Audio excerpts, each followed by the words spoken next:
కీర్తనకారుడు ఇలా రాస్తున్నాడు, సహోదరులు ఐక్యమై జీవించడం ఎంతో మనోహరమని ఆయన అంటున్నాడు.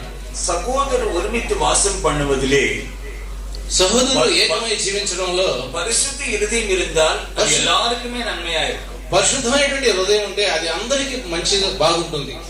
நம்ம மத்தியிலே ஸ்நேகம் கிடையாது. మన మధ్యలో స్నేహం అంటూ లేదు. ஒருத்தரோடு ஒருத்தருக்கு யாருக்குமே ஸ்நேகங்கள் அதிகமாக இருக்கக்கூடாது. ఒకరితో ఒకరికి అధికమైనటువంటి స్నేహం ఉండకూడదు. பிரதர்ஸ் ஆனாலும் சரி, சிஸ்டர்ஸ் ஆனாலும் சரி, బ్రదర్స్ అయినా ஸ்நேகங்கள் நமக்கு தகாது. స్నేహములు మనకు తగవు. நாம் பரிசுத்தவான்களா இருக்கிறதுனாலே, మనం పరిశుద్ధులుగా ఉన్నందువల్ల ஒருத்தரோடு ஒருத்தர் கலக்கலாம், பேசலாம், இருக்கலாம். ఒకరితో ఒకరు మనం కలుసుకోవచ్చు, మాట్లాడవచ్చు, ఉండవచ్చు.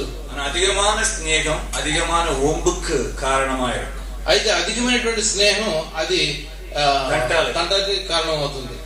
இன்றைக்கு 10 நாள் ஒருத்தர் பிரிய மாட்டோம். என்ன பிரதருக்கு அவ்வளவு వ్యసనமா, நான் 2 பேரும் ஒன்னா இருக்கிறது அவருக்கு பிடிக்காது போல் தெரியுது, அப்படி இப்படி எல்லாம் பேசுறீங்க. 10 రోజులుగా ఒకటిగా ఉంటారు. ఏం బ్రదర్ కి మరి మేమంతా ఒకటిగా ఉండడం ఆయనకి పట్టినట్టుగా ఉంది, అలా ఇలాంటి మీరు మాట్లాడుకుంటారు.